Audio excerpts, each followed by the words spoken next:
let's jump right in. We're going to spend the next 5 minutes unpacking the absolute core ideas from Professor Jayant Shekhar's amazing book, The Power to Win. We're talking about the kind of practical wisdom that can take everything you're already doing and just level it up, turning ordinary effort into some really extraordinary results. So let me ask you something. Do you ever feel, just stuck? Like you're on a treadmill. You've got the ambition, for sure. You've got the skills. But it feels like you're just running in place, caught in this loop you just can't seem to break out of. It's a feeling that the book gets into right from page 1. So, to make this real, let's talk about Rahul. The book kicks off with his story, and honestly, it's a story a lot of us can probably relate to.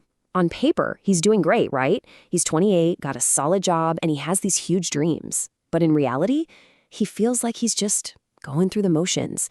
Day in, day out, nothing's really changing for him. And here's the kicker, the really fascinating part. Rahul's problem wasn't that he lacked opportunities. No, not at all. The real battle, the one that truly mattered, was happening inside his own head. That little voice whispering, "I'm not ready," or "what if I fail?" He was losing the fight before he even stepped onto the field, totally held back by this negative script he didn't even know was running in the background. And that right there, that brings us to the core foundational idea of this entire book. Winning, real success, it doesn't start out there in the world with a promotion or a new business. It starts in here, with the story you're telling yourself. You have to win that battle in your mind before you can ever hope to win it out in the real world. Okay, so how do you actually do that? How do you win that internal battle and turn it into real results?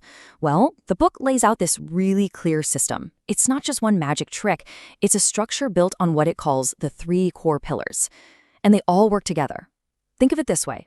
Your mind is the foundation. Your actions are the engine you build on that foundation. And your resilience, that's the fuel that keeps the engine roaring no matter what storms come your way. So let's break these pillars down. First up, Pillar 1, master your mind.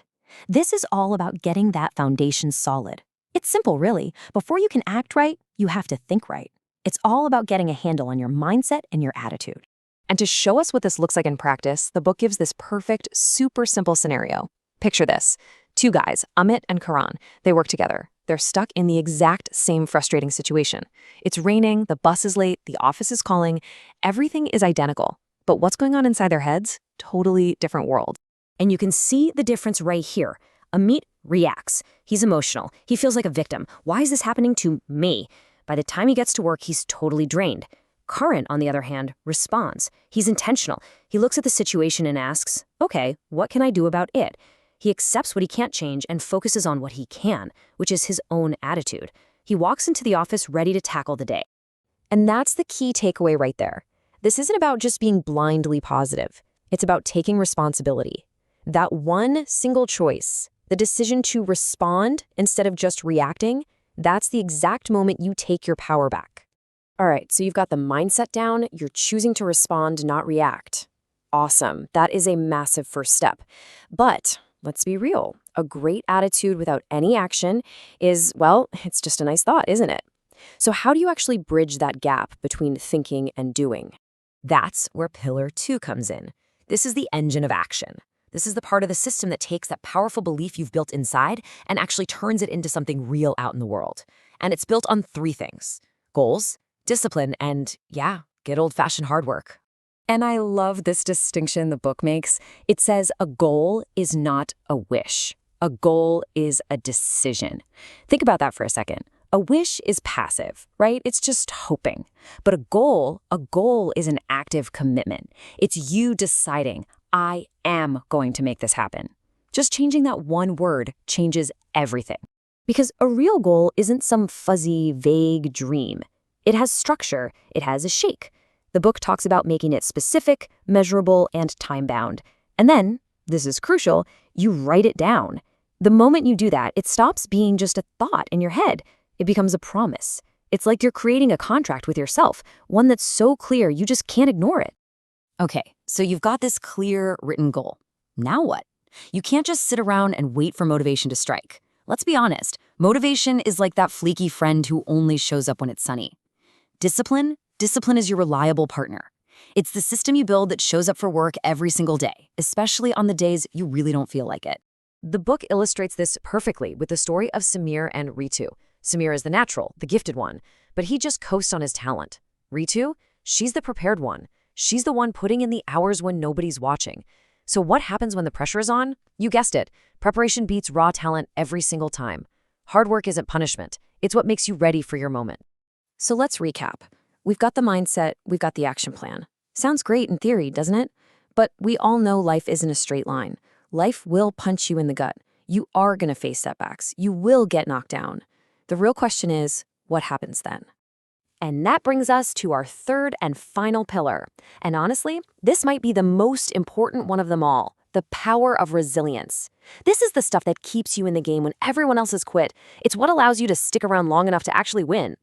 So what is resilience, really? The book gives this beautiful definition. It's not about being fearless. It's not about never falling down. It's about one thing, the ability to get back up. It's about feeling that knot of fear in your stomach and taking the next step anyway. See, confidence isn't something you wait for. It's something you build by taking action. And this is the mental shift that changes the entire game. It's this one piece of wisdom. Failure isn't the opposite of success, it's part of it. Just let that sink in. Once you truly accept that failure is just a part of the process, that it's data, not a final judgment on you, it completely loses its power to stop you. You know, this gets to the heart of persistence. So many people quit right before their big breakthrough because it feels like nothing is happening. It's like that bamboo tree that shows no growth for years and then shoots up 90 feet in 6 weeks. The effort is always accumulating under the surface. You just have to keep going, because even the slowest progress is still progress. Okay, we've talked about mastering your mind, building an engine of action, and developing resilience. The whole toolkit. But the book doesn't just leave it there. It ends by asking a much deeper, more profound question. Why are we even doing all this? What does winning really mean? And to answer that, it shares this piece of timeless wisdom, and it's a gut check, really. A man who earns the world but loses his peace has paid too high a price. I mean, wow. It's such a powerful reminder that just achieving stuff, if it costs you your health, your relationships, your sanity, that's not a win. That's a bad trait. And this is where it all clicks together, right? The 3 pillars aren't just about career success. The book's ultimate point is that winning isn't some finish line you cross. It's about building a balanced, whole life. A life where wealth is just a tool to improve your well-being, where your ambition doesn't destroy your inner peace, and where your achievements feel the most meaningful when they actually help other people. Now that's what a real victory looks like. So we come full circle. We started this whole thing with the idea that the battle is won or lost in your mind first. This book gives you the roadmap. It gives you the tools. But the journey itself, that starts with one thought, one decision. So I'll leave you with this question. Where will your win begin?